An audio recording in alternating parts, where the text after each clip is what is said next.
बिस्मिल्लाहिर्रहमानिर्रहीम अस्सलामुअलैकुम। Welcome to my channel conceptual lectures by MSH. आज की इस वीडियो में 10th फिजिक्स का chapter number 15 topic 15.5 electromagnetic induction करेंगे। उससे पहले अगर आपने मेरा चैनल सब्सक्राइब नहीं किया तो इसको लाजमी सब्सक्राइब कर लें और बेल आइकन को प्रेस कर दें ताकि नए आने वाली वीडियोस की नोटिफिकेशन आपको मिल जाए, क्योंकि आपको पता है कि इस चैनल पे हम पॉइंट्स की बेस पे स्टडी करते हैं ताकि आप लोगों के लिए आसान हो जाए। तो स्टार्ट करते हैं। Electromagnetic induction. Hence Christian Oersted और एम्पेयर ने क्या डिस्कवर किया था कि इलेक्ट्रिक करंट को जब हम कंडक्टर में से पास करते हैं तो उसके अराउंड क्या होता है, मैग्नेटिक फील्ड प्रोड्यूस होती है। जब भी किसी कंडक्टर में से इलेक्ट्रिक करंट पास करते हैं तो मैग्नेटिक फील्ड प्रोड्यूस होती है। इसके बाद माइकल फैराडे साहब ने क्या कहा था, उन्होंने कहा था कि मैग्नेटिक फील्ड भी इलेक्ट्रिक करंट प्रोड्यूस कर सकती है। उसने कहा था कि he can induce electric current by moving a wire through magnetic field. इसके बाद जोसेफ हेनरी ने क्या कहा था, उसने कहा था कि मैग्नेटिक फील्ड को चेंज करने से इलेक्ट्रिक करंट प्रोड्यूस होता है। Changing magnetic field could produce electric current. इसके बाद आती है स्ट्रेंथ ऑफ मैग्नेटिक फील्ड की definition. Strength of magnetic field क्या होती है, number of magnetic lines of forces passing through any surface. किसी भी सरफेस में से कितनी लाइंस ऑफ फोर्सेस पास हो रही हैं, कितनी मैग्नेटिक लाइंस ऑफ फोर्सेस पास हो रही हैं, वो मैग्नेटिक फील्ड की स्ट्रेंथ होगी। अब ये मैक्सिमम कब होगी और मिनिमम कब होगी, ये दो पॉइंट्स आपने याद रखने हैं। मैक्सिमम तब होगी जब हम सरफेस को परपेंडिकुलर रखेंगे मैग्नेटिक लाइंस ऑफ फोर्सेस के, और मिनिमम तब होगी जब हम सरफेस को पैरेलल रखेंगे मैग्नेटिक लाइंस ऑफ फोर्सेस के। जैसे आपको डायग्राम में दिखाया गया है कि आपके सामने लाइंस ऑफ फोर्सेस के ये परपेंडिकुलर है, तो यहाँ पे क्या होगी, मैक्सिमम स्ट्रेंथ। और अब यहाँ पे क्या दिखाया गया है कि वो पैरेलल है, तो यहाँ पे क्या होगी, मिनिमम स्ट्रेंथ। इसके बाद फैराडेज के एक्सपेरिमेंट्स जो कि उसने ईएमएफ की प्रोडक्शन के लिए किए थे। सबसे पहले उसने क्या किया था कि उसने एक बार मैग्नेट के मैग्नेटिक फील्ड में एक कॉइल रखी थी। तो कॉइल रखने से क्या हुआ था, उस कॉइल में से उस बार मैग्नेट की मैग्नेटिक लाइंस ऑफ फोर्सेस पास हुई थी। फॉर एग्जाम्पल आपके सामने ये एक कॉइल है, इसको उसने क्या किया था, एक बार मैग्नेट की मैग्नेटिक फील्ड में रखा था। अब मैग्नेटिक फील्ड में से रखा था तो इसमें से आपके सामने ये मैग्नेटिक लाइंस ऑफ फोर्सेस इसमें से क्या हो रही हैं, पास हो रही हैं। अब ये कॉइल है और इसमें से ये मैग्नेटिक लाइंस ऑफ फोर्सेस जो सी हैं पास हो रही हैं। तो उसने क्या डिस्कवर किया था, if the coil is far from the magnet few lines of forces will pass through the coil. If the coil is close to magnet large number of lines of forces will pass through it. कि अगर वो उसके करीब होगी तो ज्यादा lines of forces पास होंगी, और अगर वो उसके दूर होगी तो कम लाइंस ऑफ फोर्सेस पास करेंगी। जैसे ये आपके सामने फिगर है, इसमें उसके करीब है तो उसमें क्या है, ज्यादा लाइंस ऑफ फोर्सेस पास हो रही हैं, और इसमें उसके दूर है तो उसमें कम लाइंस ऑफ फोर्सेस पास हो रही हैं। अब इस एक्सपेरिमेंट के जो उसने रिजल्ट्स निकाले थे वो क्या थे कि जब हम उस कॉइल को मूव करेंगे तो उसमें number of magnetic lines of forces क्या है, चेंज हम कर सकते हैं। We can change the number of magnetic lines of forces through a coil by moving it in the magnetic field. हम उसको मैग्नेटिक फील्ड में मूव करेंगे तो क्या होगा, magnetic lines of forces, number of magnetic lines of forces क्या है, change कर सकते हैं। अब ये चेंज करने से हमें क्या होगा, हम ईएमएफ को इंड्यूस कर सकते हैं। ये आपने याद रखने हैं ये दो पॉइंट्स, कि हम उसको मूव करवा के उसको क्या कर सकते हैं, मैग्नेटिक लाइंस ऑफ फोर्सेस के नंबर चेंज कर सकते हैं। तो this change in the number of the magnetic lines of forces will induce N EMF. तो ये बेसिक प्रिंसिपल है आपका इलेक्ट्रिसिटी के प्रोडक्शन का। ये दो पॉइंट्स आपने याद रखने हैं। इसके बाद अगर हम नेक्स्ट एक्टिविटी की तरफ चलें तो एक्टिविटी 15.2, इसमें उसने क्या किया था कि एक रेक्टेंगुलर लूप लिया था वायर का और उसको उसने गैल्वेनोमीटर के साथ कनेक्ट किया था। जैसे ये आपके सामने डायग्राम है, इसमें उसने क्या लिया था, एक वायर ली, उसका क्या बनाया उसने, रेक्टेंगुलर लूप, और उसको उसने गैल्वेनोमीटर के साथ, ये गैल्वेनोमीटर है, इसके साथ उसने कनेक्ट किया था। और उस कॉइल या उस जो लूप है उसको उसने क्या किया था, एक यू मैग्नेट की मैग्नेटिक फील्ड में उसने रख दिया था।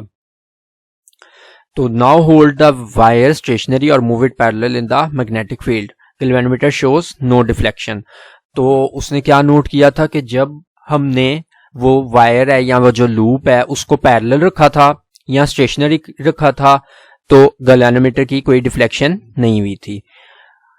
उसके बाद जब उसने वायर को या लूप को उस फील्ड के डाउनवर्ड मूव किया तो उसमें करंट इंड्यूस हुआ। कैसे हमें पता चला, गैल्वेनोमीटर की डिफ्लेक्शन से। और फोर्थ पॉइंट आपने क्या याद रखना है कि जब हमने उसको वायर को अपवर्ड मूव किया तब भी करंट इंड्यूस हुआ, लेकिन उसकी डायरेक्शन क्या थी, ऑपोजिट। वो हमें गैल्वेनोमीटर की डिफ्लेक्शन से वो भी हमें शो हो गई। ये जैसे आपके सामने है, यहाँ पे हम डाउनवर्ड मूव कर रहे हैं तो गैल्वेनोमीटर की डिफ्लेक्शन जो सी है वो राइट साइड पे है, जबकि इस डायग्राम में जब हम उसको ऊपर को मूव कर रहे हैं तो गैल्वेनोमीटर की डिफ्लेक्शन जो सी है वो लेफ्ट साइड पे है। जब ये सेंटर पे आएगी तो वो जीरो डिफ्लेक्शन होगी, मतलब उसमें करंट नहीं होगा। तो ये 3 पॉइंट्स उसने देखे थे कि जब हम उसको पैरेलल रखेंगे तो क्या होगा, उसकी कोई डिफ्लेक्शन नहीं होगी। यहाँ जब हम उसको स्टेशनरी रखेंगे, स्टेशनरी यहाँ पैरेलल रखेंगे, जब हम उसको डाउनवर्ड मूव करेंगे तो उसकी डिफ्लेक्शन एक डायरेक्शन में होगी, और जब हम उसको अपवर्ड मूव करेंगे तो उसकी डायरेक्शन ऑपोजिट होगी, उसमें करंट की डायरेक्शन जो सी है वो ऑपोजिट होगी।